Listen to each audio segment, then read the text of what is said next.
अच्छा जी, अब जो है नेक्स्ट टॉपिक है पोलियोमाइलाइटिस। पोलियोमाइलाइटिस में सबसे पहले इन्होंने जो है एटियोलॉजी बताई है, जो हमें पता है कि type 1, type 2 and type 3 polio virus की वजह से होता है।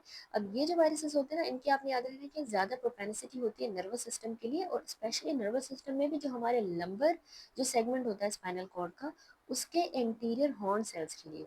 अब इसका स्प्रेड कैसे होता है? ये तो ओरल फीकल रूट के थ्रू स्प्रेड होता है, इसके अलावा नेजोफेरिंक्स के थ्रू भी होता है, ठीक है। क्लिनिकल फीचर्स क्या होते हैं? इसमें इंक्यूबेशन पीरियड होता है 10 टू 14 डेज का, ठीक है।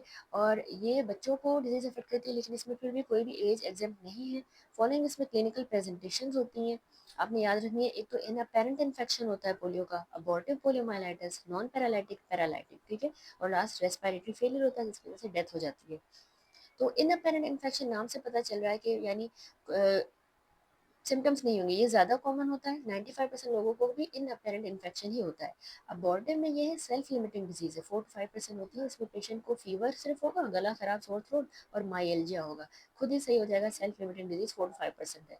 नॉन पैरालिटिक पोलियोमाइलाइटिस में ऐसा होता है कि फीवर होगा, सोर थ्रोट होगा, माइल्जिया होगा, साथ में मेनिंजियल इरिटेशन के भी साइंस होंगे, ठीक है, जैसे नेक स्टिफनेस हो गया, कर्निक साइन हमें मिलता है, लेकिन इसमें भी रिकवरी कंप्लीट हो जाती है। जो पैरालाइटिक पोलियो है, जो 0.1% है, इसमें इनिशियल फीचर्स होते हैं फीवर, हेडेक, सोर थ्रोट, माइल्जिया, और ये सारे सही हो जाएंगे। सिम्टम 4 से 5 दिनों में सही हो जाएंगे। फिर दोबारा से पेशेंट को जो है ना neck stiffness, muscle pain in the neck and lumbar region, ये डेवलप होगा 4-5 दिनों के बाद। पहले गला खराब हुआ, सर दर्द, फीवर, माइल्जिया हुआ, फिर 4-5 दिन सही हो गया, फिर दोबारा नेक स्टिफनेस, पेन वगैरह डेवलप हुई लंबर रीजन में, और ये सिम्टम्स कुछ दिनों तक परसिस्ट करेंगे। और न्यू ऑनसेट की जो है मतलब ऑनसेट होगा एसिमेट्रिकल पैरालिसिस का। अब ये एसिमेट्रिकल जो पैरालिसिस डेवलप हुई है, ये बच्चों में 5 साल से कम उम्र वालों में लोअर लिम्स में होगी, बड़े बड़े बच्चों में अपर लिम्स में भी पैरालिसिस होगी। एडल्ट्स की बात करें तो उनको पैराप्लेजिया या इवन क्वाड्रिप्लेजिया डेवलप होगा। रेस्पिरेटरी फेलियर हो जाता है आखिर में, जब उनके इंटरकोस्टल मसल जब पैरालाइज हो जाएंगे, और यही पोलियो में कॉज ऑफ डेथ बनता है, रेस्पिरेटरी फेलियर। अब कैसे डायग्नोस करते हैं? वैसे इन्हीं क्लिनिकल फीचर्स की बेसिस पे हमने पोलियो की डायग्नोसिस करनी होती है, कोई स्पेसिफिक इन्वेस्टिगेशन नहीं है। मैनेजमेंट क्या है? मैनेजमेंट में याद रखिएगा, सपोर्टिव मैनेजमेंट के बस हमने कंप्लीट बेड रेस्ट का कहना है, उसको एक्सरसाइज वगैरह नहीं करनी है पेशेंट में, ठीक है। और ज़्यादा डिटेरिएट होगी कंडीशन तो कंप्लीट बेड रेस्ट होना चाहिए। अगर उसको रेस्पिरेटरी डिफिकल्टी जो है ये डेवलप हो गई है, तो फिर आप उसकी ट्रेकियोस्टमी कर लें और इंटरमीडिएट पॉजिटिव प्रेशर वेंटिलेशन या फिर कर लें। अब जब एक बार अक्यूट फेज सबसाइड हो जाएगा, फिर जो है आप उसको ट्रीटमेंट देंगे फिजियोथेरेपी या ऑर्थोपेडिक मेजर्स से, ठीक है। तो पैरालिसिस है तो फिजियोथेरेपी वगैरह करना जरूरी होता है। That's it.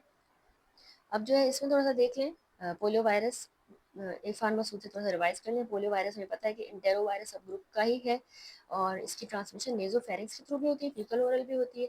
इंक्यूबेशन पीरियड 7 से 14 दिन है, जो भी हमने डिस्कस किया। करवाएगा क्या? ये जाके हमारी नर्व एंडिंग्स की इन्फ्लामेशन करता है, ब्रेन पैरन कायमा करी, इंसेफेलाइटिस, माइलाइटिस। ज़्यादा इसकी जो है सीएनएस में प्रोपेनिसिटी होती है लंबर सेगमेंट के anterior horn cells, motor neuron, ठीक है। लंबर में भी जो anterior horn cell motor neuron उनको डिस्ट्रॉय करता है। तो होगी क्या? डिसेंडिंग फ्लैसिड पैरालिसिस, यानी फ्लैसिड पैरालिसिस डिसेंडिंग, यानी पहले अपर लिम्ब पैरालाइज होगा, फिर जो है उसको लोअर को भी करेगी, जिससे बॉटुलिज्म में होता है, या गुलियन बारे सिंड्रोम में डिसेंडिंग फ्लैसिड पैरालिसिस इसमें भी होगी। डेथ इसमें होती है क्योंकि पोलियो वायरस जो है फिर रेस्पिरेटरी फेलियर करवा देता है, क्योंकि रेस्पिरेटरी इंटरकोस्टल मसल भी पैरालाइज हो जाएगी। प्रिवेंट कैसे कर सकते हैं? जो लाइव सैबिन वैक्सीन होती है, जो ओरल ड्रॉप्स के फॉर्म्स में होती है, कैंपेन्स भी चलती हैं, तो उसके थ्रू ये प्रिवेंट किया जा सकता है। एक और कंडीशन इसमें डिस्कस की है, पोस्ट पोलियो सिंड्रोम। ये क्या होता है एक्चुअली ना, 25 से 35 साल के बाद, इनिशियल इलनेस के बाद ये डेवलप होता है। एक बार किसी को पोलियो हुआ तो वो बिल्कुल फिर ठीक हो जाता है, कम्प्लीटली रिकवरी हो जाती है, न्यू नर्व एंडिंग्स बन जाती है, जो डिस्ट्रॉय हुई थी फिर वो बाकी जो है स्प्राउट होके और फिर फंक्शनिंग कर रही थी। फिर एक टाइम आता है कि वो भी जो है एज के साथ साथ फिर डिटोरिएट हो जाता है उनका भी फंक्शन। तो फिर जो है दोबारा से जो है वीकनेस, पेन और descending decrease muscle mass, pain और वीकनेस, प्रोग्रेसिव वीकनेस वाले फीचर्स हो जाते हैं बहुत से सालों के बाद, पहले ठीक हो गया था। तो इसको कहते हैं हम पोस्ट पोलियो सिंड्रोम। ठीक हो गया? That's it.